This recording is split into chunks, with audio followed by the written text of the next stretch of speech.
to one of the last stories we're going to do tonight, which is ACES. Like I said, we had a lineup of stuff. We had a lot of stuff we talk about because everybody announced things when we were gone. Just that's how it goes. But we talked about ACES like earlier this year. And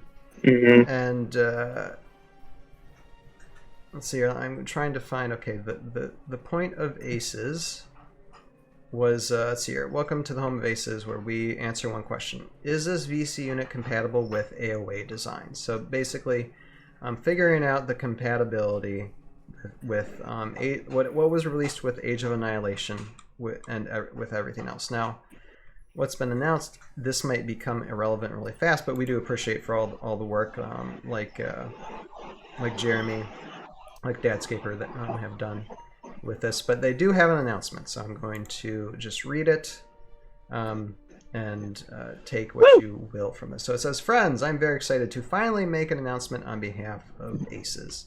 We have been slow, but it was important to make this announcement as completely as we could, if possible, so brace yourselves. All of C3V SOV as of 7/24/2023 is awarded the Annihilation Coexistence stamp.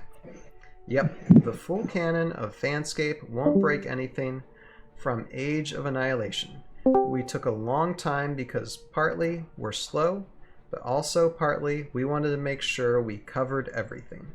So far, everything done by the C3V and the SOV won't break the AOA units.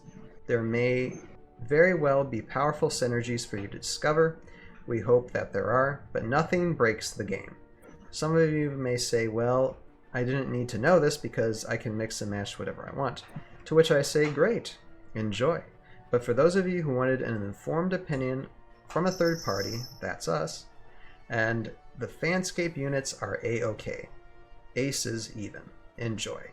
Thanks for your interest." So yes, and thank you, Dadscaper, for that information, and Jeremy and everybody who was working just to make sure everything be compatible. You know.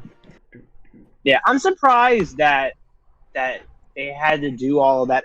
Like, I can't imagine where there would be a unit that would break anything. Because obviously Dadscaper worked on Age of Annihilation. Now, he didn't do all of the units in Age of Annihilation. He just did a good chunk of them. Mm-hmm. But I can't imagine. But even with that experience of working with VC units and now with AOA, that's a good expertise to really understand the full length of this game and trying to hopefully work around anything having any conflict. Thank you, partner. So, when you get to it, if there was going to be any conflicts, I'm really curious to know, what would they have done? Like, would they change the AOA unit? Do they change the VC unit? Do they say, I guess it doesn't work? Like, what do you do with that? Well, I think they already knew that everything was going to work out okay. But just for confirmation, yeah, I think so too. Just to study through everything, checking all the stats, making sure everything really is compatible, and just going through all it and having having an agreement with everybody who was involved in ACES as well to be like, yes, okay, we agree that all this works. So yeah, and we thank them so much. Just so you can have that confidence that everything works together. So yeah, absolutely. So yeah, and link below if anybody wants to read this post and this thread for ACES. Again, we give our heartfelt thanks to Jeremy, Dadscaper, and all those who worked on that. ACES, because we mentioned the ACES headline. Basically, everything works. Everything works. And so I don't know if you want to mention anything briefly, but we did give thanks to like all the work that you've done with Dadscaper and the others in ACES for that. Yeah, for sure, definitely. And in terms, just kind of explain what ACES was. It's just a compatibility review. There was a lot of concerns about the C3V, SOV, so the VC characters, the VC customs, not being able to work well with the AOA custom or the AOA units. Mm-hmm. And so at least at the time, right, until we found out about the Renegade release, Yeah. that we thought AOA was going to be bound specifically to what was released in the compendium, plus whatever NGC and other groups are creating through customs. But we now know that they're bringing those back. So the general worry is, can you combine VC with AOA characters? And we took the time to kind of look things over and kind of process things over and look at everything that we could think of. And so far as we understand it, there are no major concerns. There might be some matchups with certain unique squads that might seem a little broken, especially like when you make them pirates, right? And then that was the one we were trying to really work out, was like, if you make this a pirate, is that too broken? So far as we know, not the case. But if anyone does happen to play the group and then find something a little bit off key, feel free to let us know. We do have that open experience, and we can adjust if there's some like a special case that comes around where if someone's like, I played this VC character with this AOA character and I completely destroyed everyone, then we'll be like, oh, okay, let's take a look, and then we will look it over.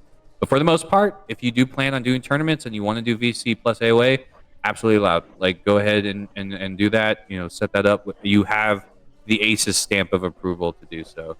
And it's like I said, it's just a general compatibility review. It's not like a huge thing. Obviously, if you want to play VC and AOA together, absolutely do so. That is your game. And then this is more for like those tournament directors or for those people that want to run larger events that are worried about the combinations.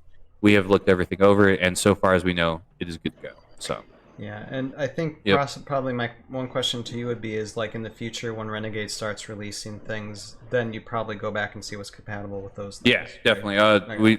We're also waiting for the VC characters to come out as well for the newer waves. Sure. And as those get released, we do check them over and compare them with the AOA units that we have right now, and then just put that stamp of approval, or hey, just in case try not to keep these characters together, so on and so forth. So far as we know, that is not the case. It's nothing like that has happened yet. But the general idea is to make sure people feel comfortable playing both types of characters or types of game modes, and not have to worry about banning anything for the most part. Not a Q9 rat scenario yet. So our Q9 Raylan rat scenario yet, but because those get banned every game.